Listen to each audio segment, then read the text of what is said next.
Pas longtemps. C'est parti. C'est quand même pas longtemps. D'accord. Bonjour. Eh bien, bonjour. On est en affaire. On va essayer de continuer notre première partie. Oui, partie 2. On s'en va dans la deuxième partie tranquillement.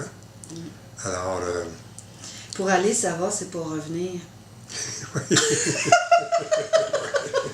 Non, mais c'est vrai, parce que là, il faut revenir.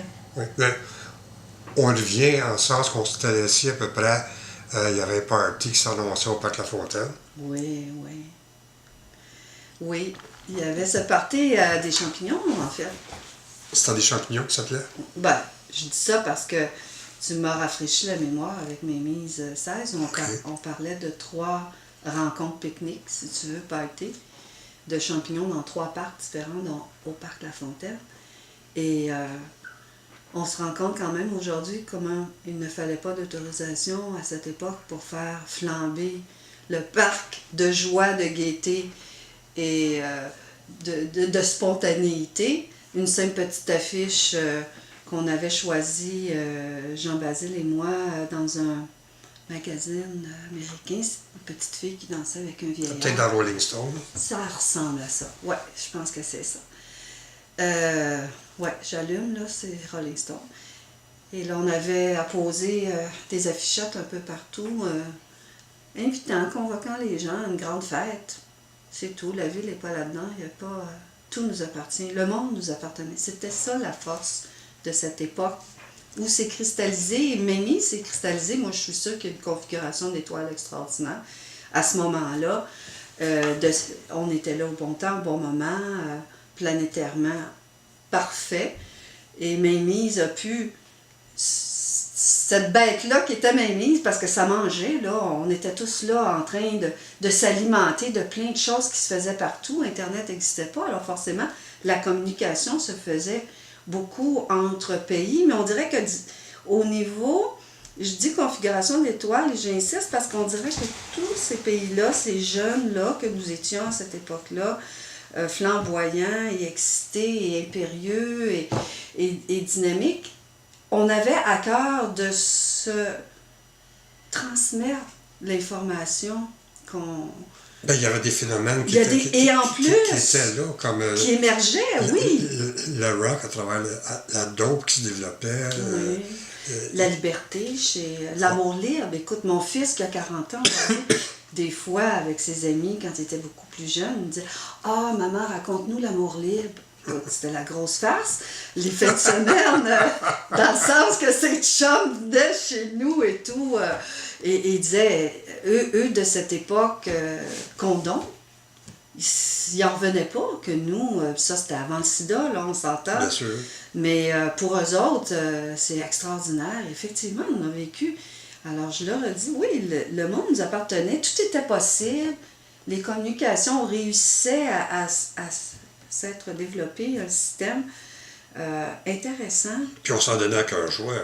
Écoute, chaque jour que je me suis levée, je pense que j'ai aimé chaque journée, que dans le sens, on aimait tellement ce qu'on faisait que je pense que c'est ça, travailler aussi. Si tu n'aimes pas ce que tu fais, non, ça vaut pas la peine. La vie est trop courte.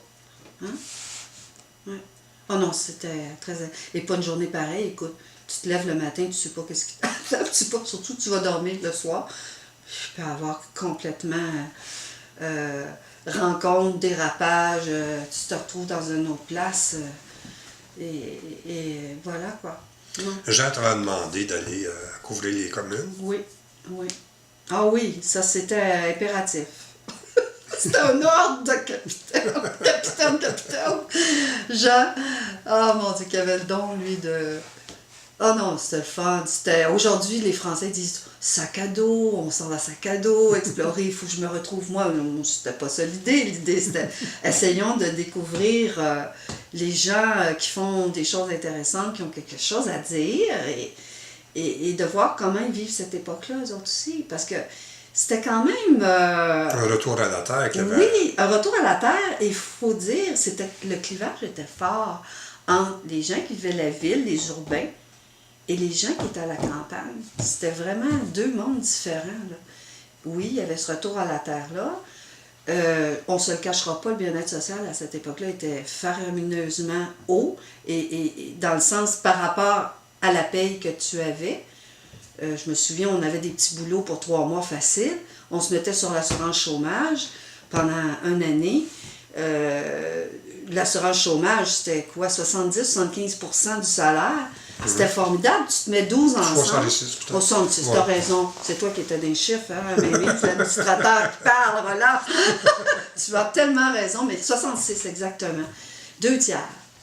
Et, mais 10 personnes ensemble qui ont du chômage, du bien-être social, ils achètent une ferme, carrément. Ou ils louent une ferme. Je me souviens d'une ferme où je suis restée, peut-être 300 $ par mois.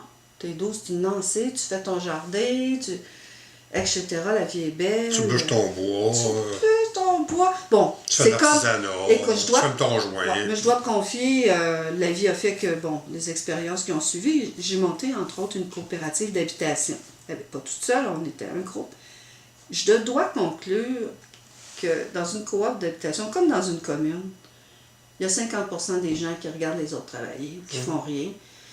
Et c'est comme ça. Alors, effectivement, il y a des communes où ça fonctionnait mieux que d'autres, mais au bout du processus, et là, je me souviens, la fanfare, les gens de, pas Charlevoix, des éboulements, la vraie fanfare Foquet, eux autres, c'était dynamique parce que il y avait en plus le côté artistique. C'était tous des musiciens. C'était tous des musiciens, des gens, des familles, et ils faisaient quelque chose. Oui, il y avait un plus, là. C'était pas juste la survie, la terre, les expériences. Donc, il y avait la musique qui allait avec ça. Et ça m'a beaucoup, beaucoup plu. Les gens qui se rassemblaient pour... Mais toi, tu nous rapportais tout ça à mainmise. Oui. Tu nous écrivais sur tout ça. Oui, le Québec libre, la ferme du Québec libre. Quelle belle époque aussi. Il y avait des belles rencontres, là.